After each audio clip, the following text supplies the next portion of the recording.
Good morning.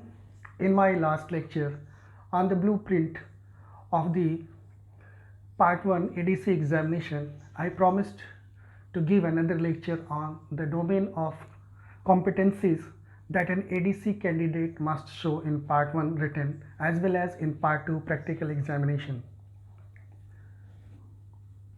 So today I am about to deliver a lecture on all the domains of competencies that you are required to show off in your examination. Therefore, just to recapitulate these domains of competencies, these competencies are 1. Professionalism, 2. Health promotion, 3. Clinical information gathering, 4. Diagnosis and management planning, 5. Clinical treatment and evaluation. We shall start from domain professionalism. As a dentist having competencies at par with a newly graduate dentist, you must, number 1, demonstrate that patient safety is paramount in all of your decisions and actions. It means all your diagnosis, investigations and treatment will be done keeping the safety of the patient at priority at the time, during and even after treatment.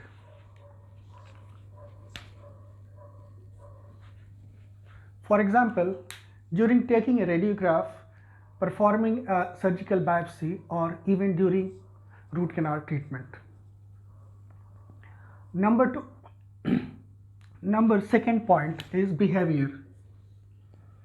You need to demonstrate appropriate caring behavior towards patients and respect professional boundaries between yourself and patients' families, and members of the community.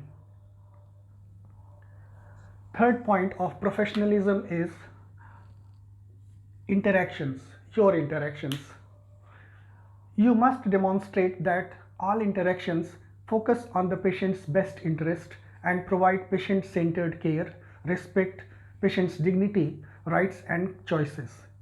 It means whenever you interact with a patient, you will keep in your mind the patient's well-being all the time. You will not offend the patient's honor, whatever treatment he or she chooses. You will respect his or her rights. You will not force your own decision over a patient. Fourth point of domain professionalism is scope of practice. You must demonstrate that you recognize professional and individual scopes of practice. It means you will not perform any procedure that you are not trained for, or you do not have experience in that particular treatment modality. You should know when do you need to refer the patient to an expert of your team. You will maintain a good professional relationship with your team members for the best interest of the patients. At this particular stage, I want to share with you a real clinical scenario that was directed to me by one of Part 2 examiners during my Viva Voce. The scenario was, one patient has been brought to your office, which is located in a remote area of Australia and is located at around 600 kilometers away from the tertiary center. The patient has extensive facial injuries in a road traffic accident along with other minor non-life-threatening injuries. You have limited staff with little knowledge and experience to handle such cases. How will you manage this patient?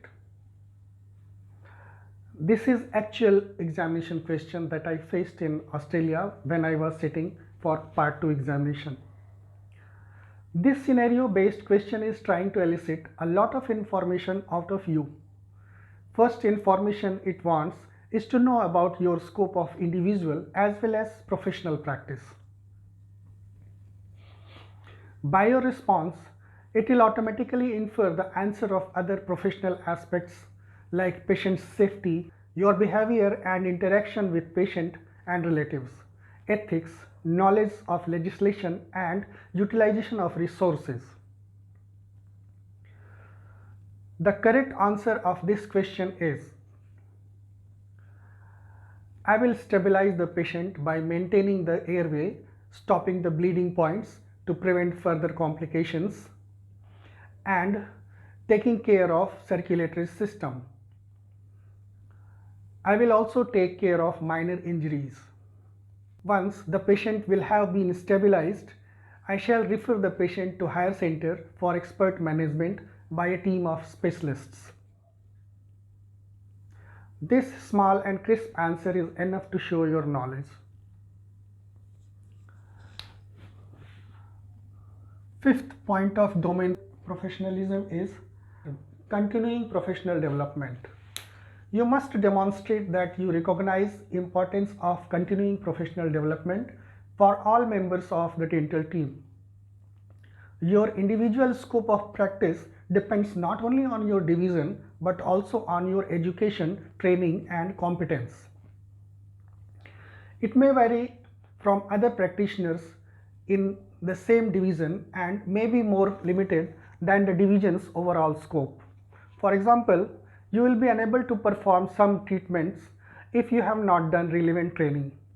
You are responsible for knowing your own scope of practice, so you must learn to assess your expertise and take necessary training to maintain and improve your skills and experience and broaden your scope of practice within your division.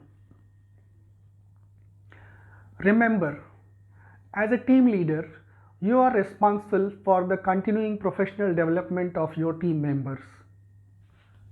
Sixth point of professionalism is ethical principles. You must understand the ethical principles and their application underpinning the provision of dental care. I don't think I need to explain further this point. Seventh point of domain professionalism is legislation. You must understand that the Commonwealth, state and territory legislation relevant to practice as a dental practitioner. Basically, you need to make yourself familiar with the laws of the nation. It is your responsibility to know and implement those laws at your practice.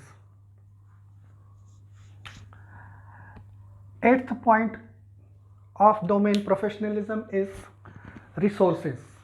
You must understand and demonstrate the basic principle of efficient, effective and equitable utilization of resources and recognize local and national needs in healthcare and service delivery across Australia's geographical area.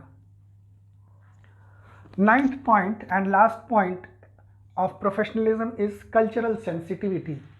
You must provide a safe and competent practice that include recognition of the distinct needs of Aboriginal and Torres Strait Islander peoples in relation to oral health care provision. This is the end of the presentation of the domain professionalism. More articles and interesting videos are available at our website in our Platinum course that you can take at our website for a faster and successful good preparation. I thank you for watching this video. I hope this presentation will aid in improving your practice and your preparation.